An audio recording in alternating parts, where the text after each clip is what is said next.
Right, I hope this works because I've reverted to my old phone. I can't be doing with it, it's doing me head in. So I'll use this for videoing, I think, while it lasts.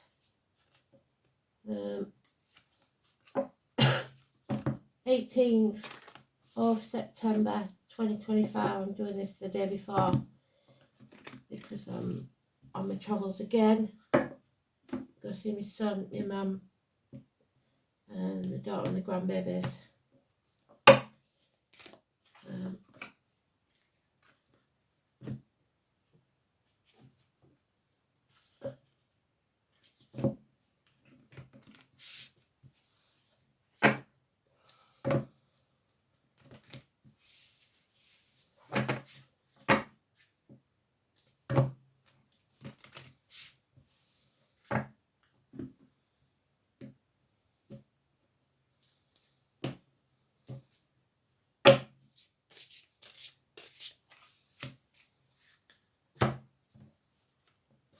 So the 18th is the Twin Tower, so twins again.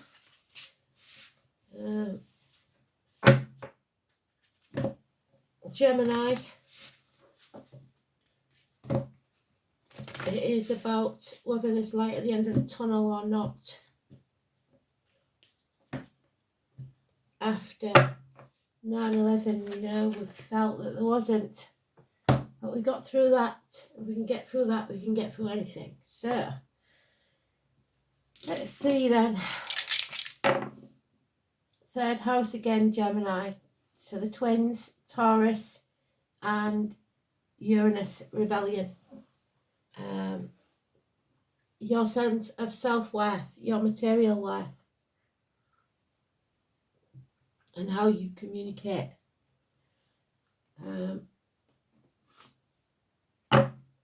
Torn between two towers, not knowing which way to turn, spreading yourself too thin. Let's see.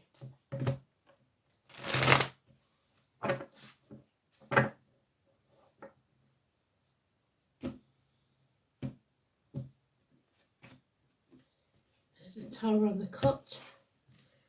Handle. We're being watched. There's no doubt about that. Somebody's watching us.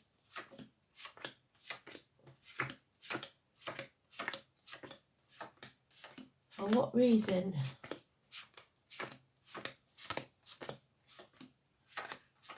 I've got the maternal side on my shoulder again. So mother energy.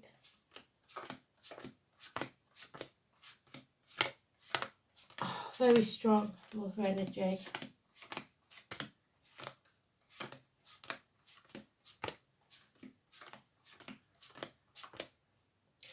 Now it is 18 and 19, so today and tomorrow, something being exposed, something coming to light. There's the Richard, the Lord Mayor of London, the Fool, a betrayal. And there's the twins, just flipped over, look. Gemini energy. Let's see. You have to be quick because I have a bus to catch. Unfaithfulness, you are being drained, sapped of all energy. An empty cup. There it is. The dog, the loyalty is not there. Something holding you back. Fear of the future. Putting things off until tomorrow, the 19th. The eclipse, if we've got the old eclipse energy, we've got the new coming in. 22, 18 and 19. Kent, the white horse. Children that travel across the land. The sunflowers, Leo energy. Scorpio and Cancer energy. Torn. But there is light at the end of the tunnel. We see glimpses of how the future can be. But again, we're drained. There's someone here that is self-medicating, drinking, addictions, not in charge of the emotions, over-emotional. Very sad to go through the throat. That's Taurus energy in the throat. But this seems urgent. They're making me talk very fast. So something's coming to light. This is a nightmare situation. We have to come home to who we truly are. A homecoming.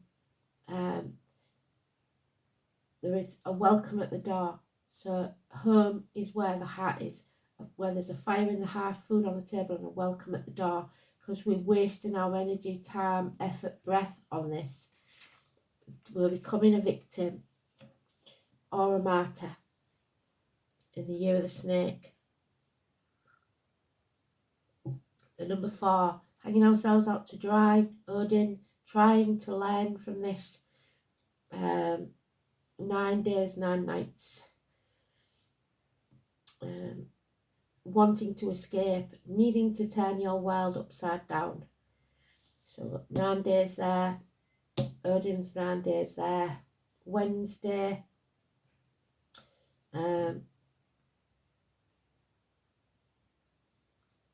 else can I tell you? Karen could be important, but this is a nightmare.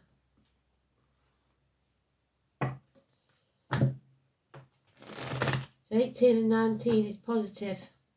The 22, my friends, is not. It's putting things off until tomorrow, which may mean the 23rd. I hope you're all doing really extremely well. I will stay here as long as I can, but things are getting a bit iffy.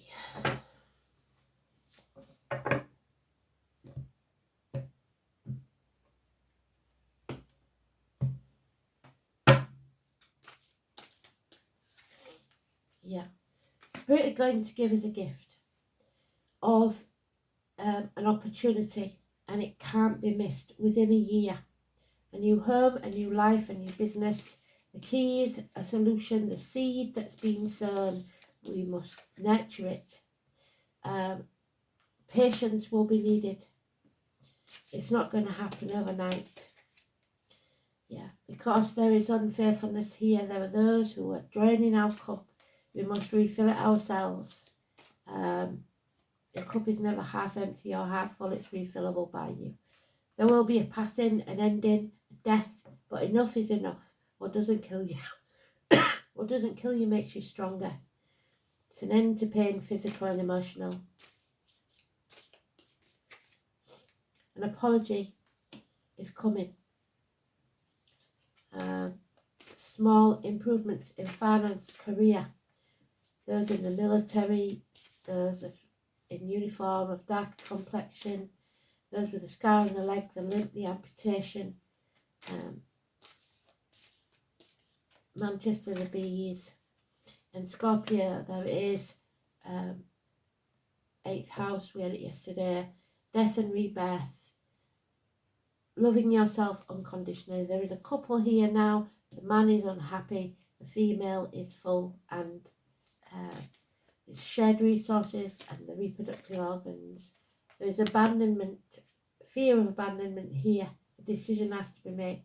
Somebody in denial, somebody trying to protect others, somebody not sure of the facts. And there it is. The violent attack, blades, bloodshed. You need to protect yourself. Walk away if you can, but if not, protect yourself. Trouble at the door. What am I doing? Shuffled that. So come out of your head space. No blame, no shame.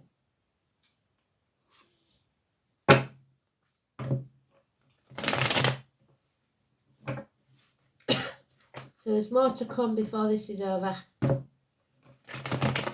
Another death.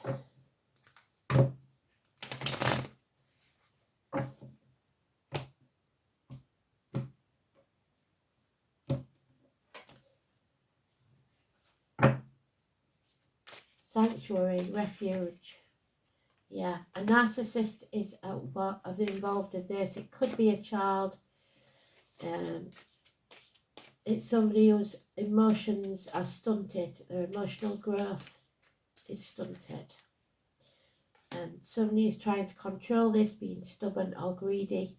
And the more you resist, the more it persists. The worse it will get, the more you try and keep it going. There is someone here that feels lonely in a room full of people, half erased, empty in the pit of their stomach. and they've lost all hope. They refuse to face things head on, face reality. There can be no order out of the chaos until you face that chaos. Aquarius 17.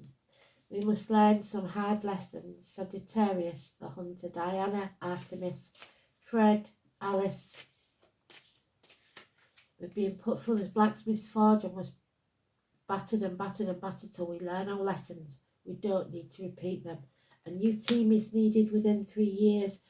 New foundations will be built. Green light of growth and spirit. And then we receive success on the battlefield. But it will be a bloody fight.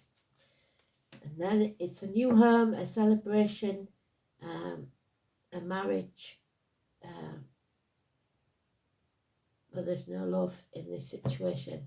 Someone is a victim or a martyr and must stand up for themselves. Oh, dear me. It's just don't bear thinking about, does it? So rebellion is coming. And number 3, third house, communications. So communications may be cut. Twins, hands, arms, shoulders, schools, yellow, communication, siblings, short journeys, learning, immediate environment, neighbours, your manner of speech. The third house is also the house of siblings. If the sun is in the third house, no. The moon we've got suggests siblings, empathy, or siblings who act as surrogate parents. Chiron is there, the wounded healer. You've got to heal yourself first. The carrier of the family pain. Uranus refers to family rebel, the one that does not fit.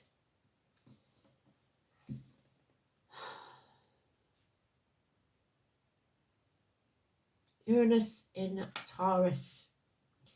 In this placement, irresistible force meets immovable object. There is a clash that creates enormous tension. Something has to blow. It is inventive in a practical way. So you must think outside the box, logically, practically. Algaze, the hand of God is outstretched to give you help, protection, shield. It urges you to shelter yourself and others. Defend yourself, ward off the evil, shield, guardian, connection with the gods. This is the awakening to a higher life, a higher state of being.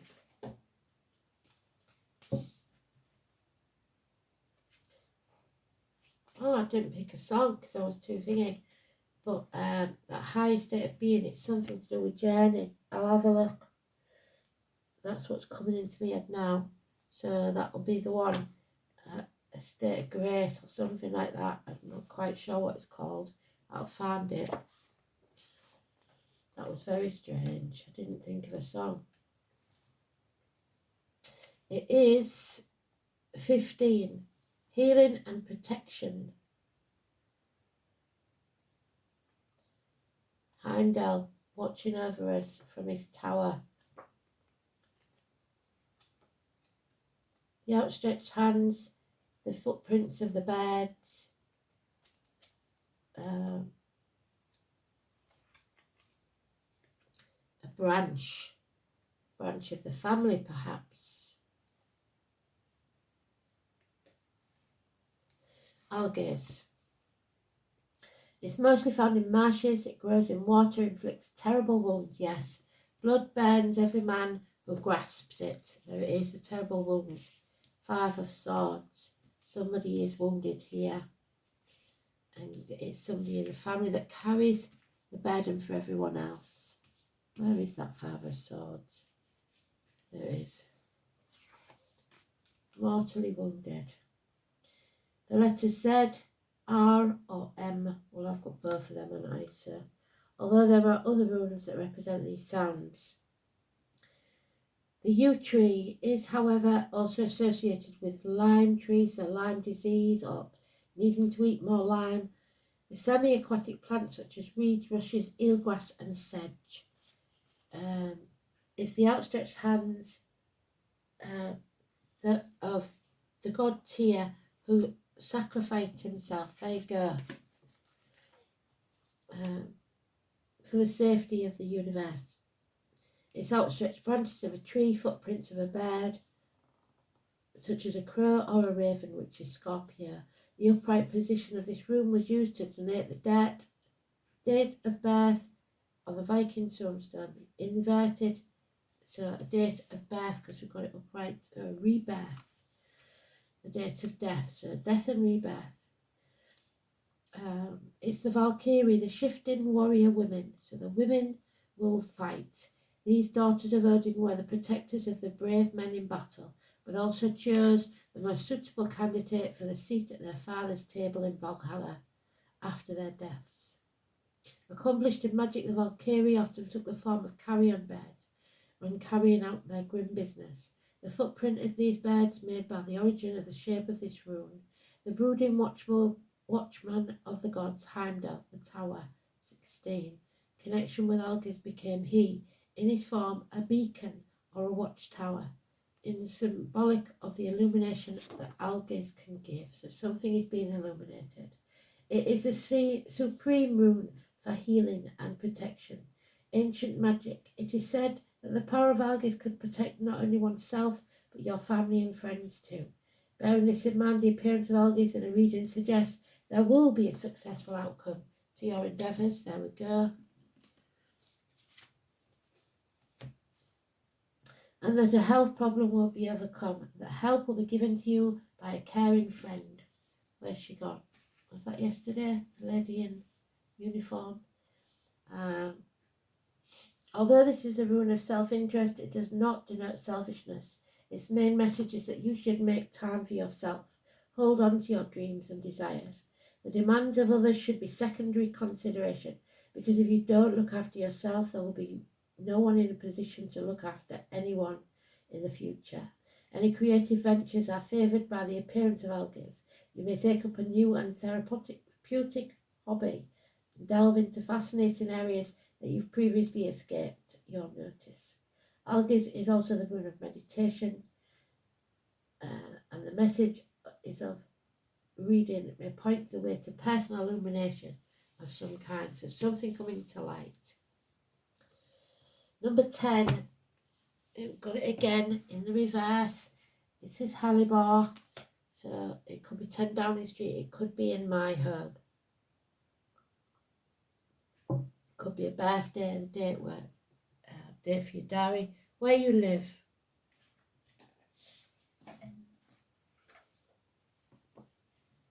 Hellebore, it's opened at the page as well. So Venus, Saturn and Mars, love and war, the truth. Helleborus niger. It's a potent poison, warning of its nature of burning the mouth, so something hurts to say, and when consumed and burning the skin, it is when the sap is touched. This quality indicates its power as a powerful and caustic force to set boundaries and offer protection. You need to put your boundaries in place. In an increase, it is used to consecrate Saturn's talisman, calling for the powers of Mars, war. In folk magic, Hellebore would be used ritually to protect cattle, so Taurus, from the malign influences of the witches. Despite this, Hellebore is also a plant associated with witchcraft and the witch goddess Hecate and Cerridon. We are at a crossroads, and we can't leave this to other people like Cerridon did. Whales could be important. The root is most often used in necromancy and to gain knowledge and inspiration from the unseen forces. So we're gaining knowledge there. Where's it gone? Sagittarius. Or was that yesterday as well? The 14th notes there.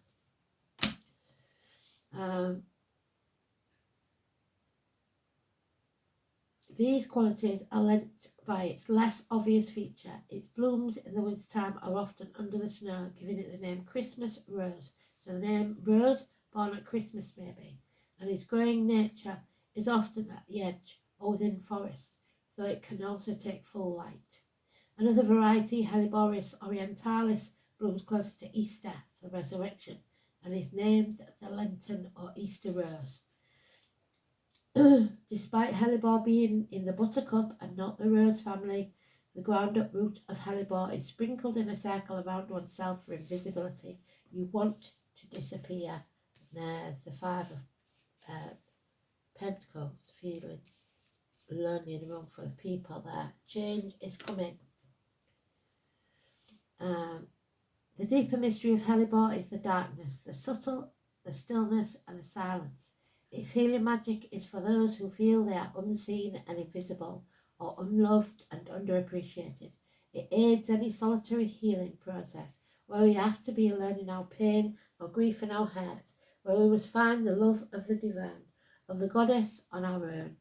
Hellebore can help us feel protected during our healing, but also assist us in dealing with the feelings of isolation. Through our pain, we can awaken to a deeper level of mystical awareness. It is in the reverse.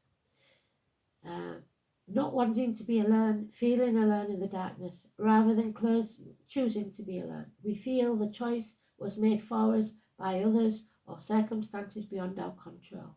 Look to the support of your ancestors and the dark goddesses for comfort and wisdom at this time. You are silent and still so that you can hear the voice of the goddesses. So, there it is, healing, the deer and the oat. So, eat more porridge if you can, but we are healing. There is going to be a lot to heal from. Number 15. So, healing from the toxicity.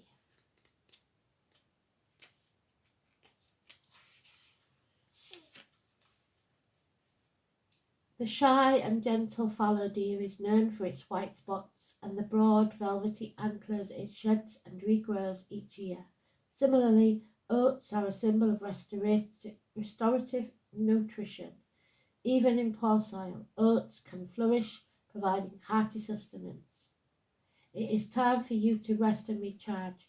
Moderation and mindfulness are the key as you recover from a trauma or a period of intense exertion. How do you rest and recharge? What practices nourish your soul? So, again, I'm going to leave it there because I don't know if it's worked or not and I want to see. But you take care and I'll speak very soon.